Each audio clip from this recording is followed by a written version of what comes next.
सविता मतलब जो निरंतर प्रेरणा करने वाला है। उत्पत्ति भी किससे होती है? सामान्य अर्थ क्या होता है? उत्पन्न करने वाला। तो उत्पत्ति भी वस्तुतः किस चीज से होती है? जब कोई प्रेरणा होती है। हम किसी चीज की उत्पत्ति कब करते हैं? जब हमारे मूलतः अंदर प्रेरणा होती है किसी चीज की। हम किसी भी चीज का निर्माण ऐसे ही तो नहीं करने लेते। मूल में सबसे पहले क्या चाहिए? उसके लिए प्रेरणा चाहिए। ठीक है, तो यहाँ पर पहले तो बोला कि आप हमें सामर्थ्य दे दीजिए। अच्छा, आपको हमें सामर्थ्य दे दिया। किस रूप में? बहुत सारे रूप में। हमारे पास सुख साधन हो गए, हमारे पास अच्छे माता पिता, अच्छे सगे संबंधी हो गए, दोस्त हो गए, हमारे खुद का सामर्थ्य बहुत अधिक हो गया। पर उसके बाद क्या चाहिए? उसके बाद लगातार ईश्वर की प्रेरणा चाहिए। हमारे पास सब कुछ है, होता भी है, कई बार बहुत सब कुछ पड़ा है और फिर भी ऐसे निठल्ले बैठे हैं। क्यों? क्योंकि प्रेरणा नहीं है। इतने बड़े बड़े मोटिवेशनल स्पीकर्स आपने देखे होंगे, इतना लाखों रुपए में कमाते हैं। क्यों? सब कुछ है, धन संपदा भरी पड़ी है, सब लोग अच्छे हैं, पर मोटिवेशनल लेवल बहुत कम है। तो इसलिए कहा है, हे पिता, आप हमें सामर्थ्य तो दे दिए, ठीक है, पर अब हमको क्या चाहिए? दूसरा, सविता। आपका सविता स्वरूप जो है वो हमारे अंदर धारण हम कर पाए, ऐसी हमें सामर्थ्य दीजिए। तो हमें प्रेरणा भी लगातार चाहिए। अगर हमारे माता पिता हमें प्रेरणा नहीं करे ना, तो हम ऐसे डल बैठ जाए। हर दिन डंडा लेके जो पीछे पड़े रहते हैं, माता पिता हो, शिक्षक हो, वो क्या है? वो लगातार प्रेरणा है, लगातार प्रेरणा। ऐसे ही ईश्वर से हम ये मांग रहे हैं, हे पिता, मैं आज आपके सम्मुख उपस्थित हूँ और मैं आपसे सर्वप्रथम सामर्थ्य मांगता हूँ, और दूसरा, इस सामर्थ्य का मैं सही उपयोग कर सकूं, तो ऐसी प्रेरणा मेरे को आप दे दीजिए। ठीक है, क्या करना है? उसकी किस चीज के लिए प्रेरणा है? कि जितने भी दुरित हैं, जिसके कारण हम दुखी हो रहे हैं जीवन में, और हम सभी हैं उस श्रेणी में, कोई कम हो या ज्यादा हो, सभी उसी यात्रा के पथिक हैं। तो वो जो हमारी स्थिति है वो हमारी दूर हो जाए, उसको दूर हटा दीजिए। फिर अगला पड़ाव आता है। पहले आपने ईश्वर को का गुणगान किया कि आप देव और सविता हैं, तो पहले तो स्तुति कर ली, और उसके बाद फिर क्या कहा? ये सारे दुरित दूर कर दीजिए। तो फिर आ गई प्रार्थना, और जब ये स्तुति और प्रार्थना स्पष्ट हो जाती है, तभी वस्तुतः क्या हो पाती है? उपासना। उपासना क्या है? फल प्राप्ति। ध्यान में हम ये तीन ही चीज करते हैं ना, स्तुति, पहले ज्ञान कर लेना, फिर उसके बाद पुरुषार्थ पूर्वक याचना करना, और उसके बाद फल प्राप्ति यानी उपासना। वो तो हो जाता है, ईश्वर से प्रेम करना नहीं पड़ता, वो हो जाता है। संसार में भी किसी से प्रेम करना नहीं पड़ता, हो जाता है। होता है ना, ऐसे ही हो गया, पता नहीं कैसे दोस्त बन गए, इससे मेरा असीम प्रेम हो गया। यहाँ भी कुछ लोग आए, आपस में किसी से बहुत झगड़ा हो गया, और यहाँ पे किसी से बहुत प्रेम हो गया, ऐसा लग रहा है वर्षों से जानते हैं एक दूसरे को। तो ये सब चलता रहता है जीवन में। परंतु यह समझने की बात है कि अगर हमारे को ईश्वर के स्वरूप की अनुभूति हो जाए तो एक असीम समझ है। तो यहाँ पर प्रथम भाग को यदि हम समझ लेते हैं, विश्वानी देव सविता दुरितानि परासुरा। अब ये जो विश्वानी है, कौन क्या क्या कहना चाह रहे हैं विश्वानी शब्द से? सारे विश्व के दो शब्द हैं, विश्वानी दुरितानि। तो क्या सारे विश्व के दुरित दूर हो जाए? सारे विश्व के दुरित दूर हो जाए, सारे विश्व के हो जाए, सब लोग। तो हमारी क्या, फिर हमारी बात क्या रहेगी? तो यहाँ पर संगति लगाते हैं, अलग अलग विद्वान अलग तरह से व्याख्या करते हैं। वस्तुतः यहाँ पर यदि ऋषि कह रहे हैं कि हमारे से संबंधित है और प्रार्थना प्रधान मंत्र है, तो यहाँ पर संगति कैसे लगनी चाहिए? विश्वानी दुरितानि, यानी हमारे सारे जितने भी दुर्गुण दुर्व्यसन और दुख है उनको दूर कर दीजिए। मंत्र में ऐसे ही लिखा है ना, हे सकल जगत की उत्पत्ति करता, समग्र ऐश्वर्य युक्त शुद्ध स्वरूप सब सुखों के दाता परमेश्वर, आप कृपा करके हमारे संपूर्ण दुर्गुण दुर्व्यसन और दुखों को दूर कर दीजिए।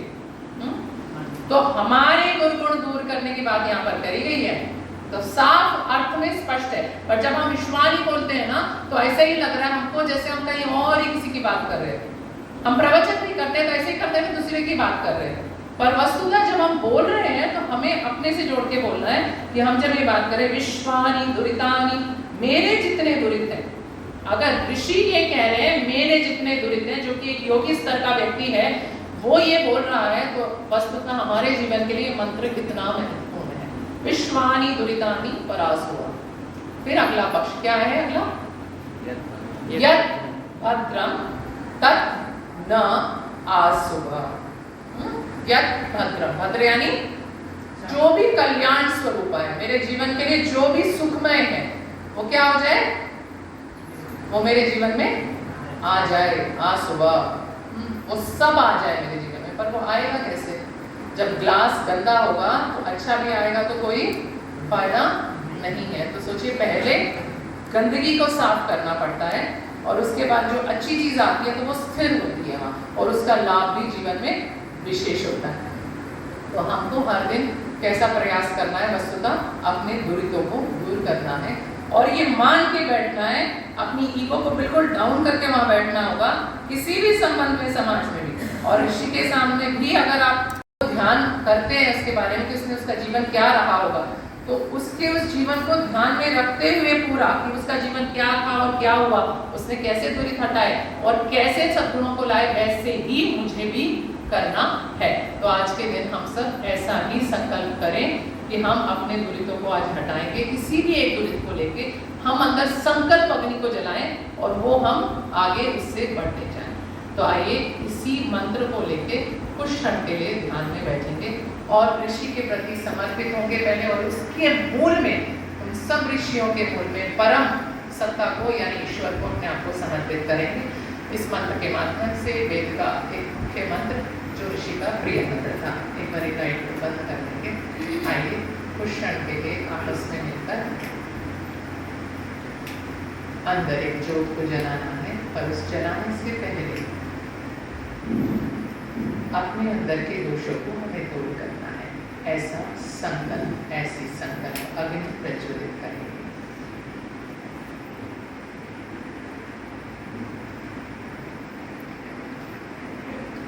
पूर्ण मौन,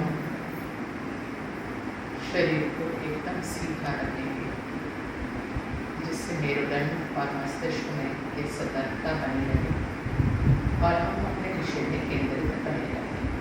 पूर्ण समर्पण।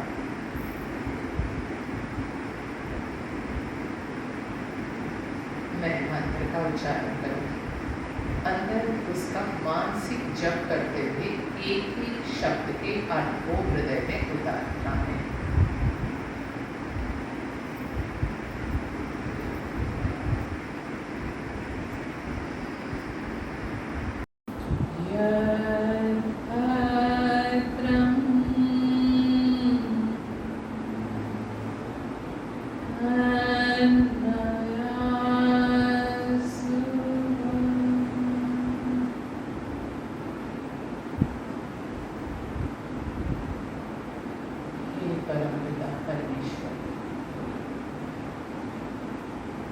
आज मैं आपके समक्ष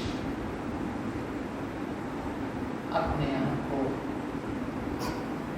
पूर्ण समर्पित महसूस कर रहा हूँ।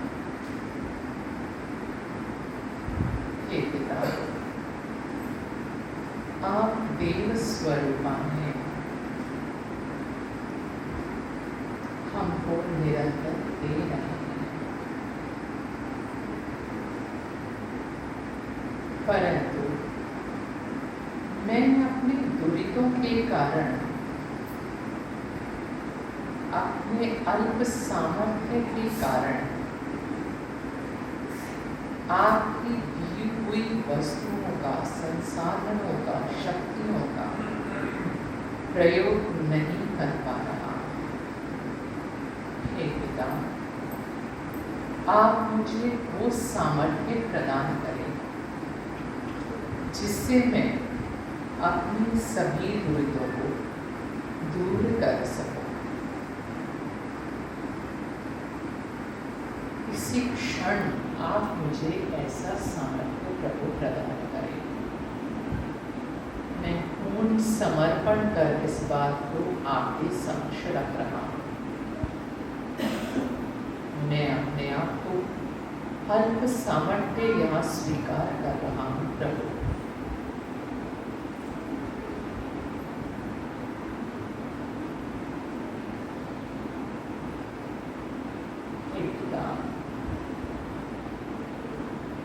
आप मुझे लगातार प्रेरणा ही कर रहे हैं। आप मेरे अंदर निरंतर गलत कर्मों के समय भय, क्षमता और लज्जा उत्पन्न कर रहे हैं,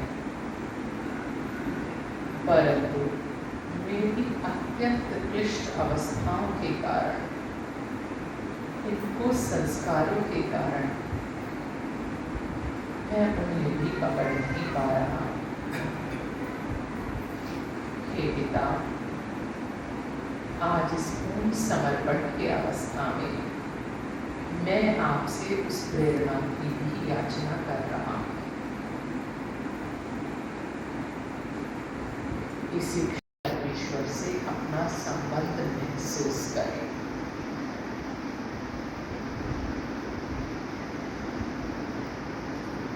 जैसे एकदम हम आपस में घुले हुए हैं, ऐसा ही महसूस करना है।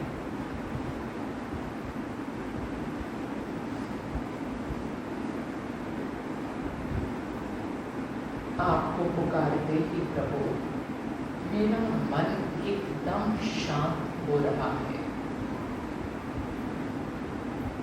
यह आपकी ही प्रेरणा है, आपका दिया हुआ इसी समय का सामर्थ्य है जो मैं अनुभव कर रहा हूँ प्रभु। ऐसी स्थिति मैं लंबे काल तक बना पाऊँ प्रभु, ऐसा सामर्थ्य प्रदान करें।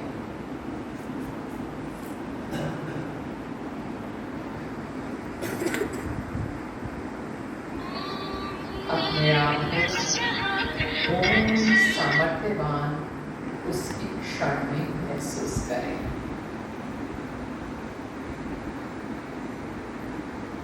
बाह्य कुछ भी घट रहा है, घटने में उससे अपने इस समय को ना लगाएं। उस पिता से जो संबंध बन रहा है उसकी सुखमय अनुभूति से वंचित ना हो।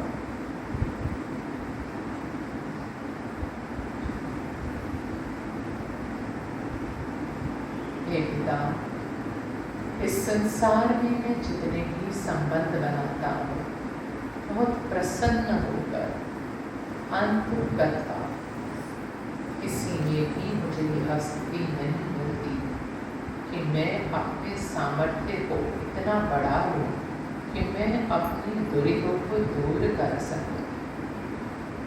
हे पिता, मैं आज आपके समक्ष अपनी दूरियों को दूर करने के सामर्थ्य और उसकी सतत प्रेरणा की स्थिति को अपने अंदर धारण करने के लिए भी आपके समक्ष उपस्थित हुआ हूँ प्रभु।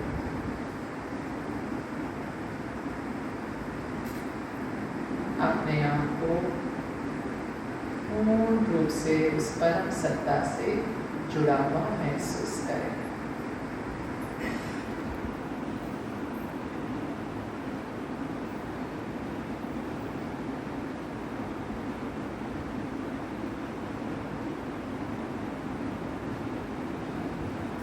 और बिल्कुल ऐसी स्थिति अनुभव करें जो जीवन में सर्वश्रेष्ठ, जिसको आप मानते हैं लोगों में, वैसे ही जीवन के लिए सबसे श्रेष्ठतम स्थिति वर्तमान में हम अनुभूत कर रहे हैं। उस सत्ता की अनुभूति को अपने अंदर धारण करें।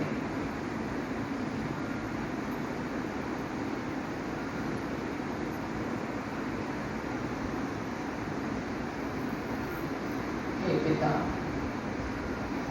आपके समक्ष उपस्थित होते ही मैं अपने आप को यीशु से बहुत दूर महसूस कर रहा हूँ और मैं स्वयं के साक्षात देख रहा हूँ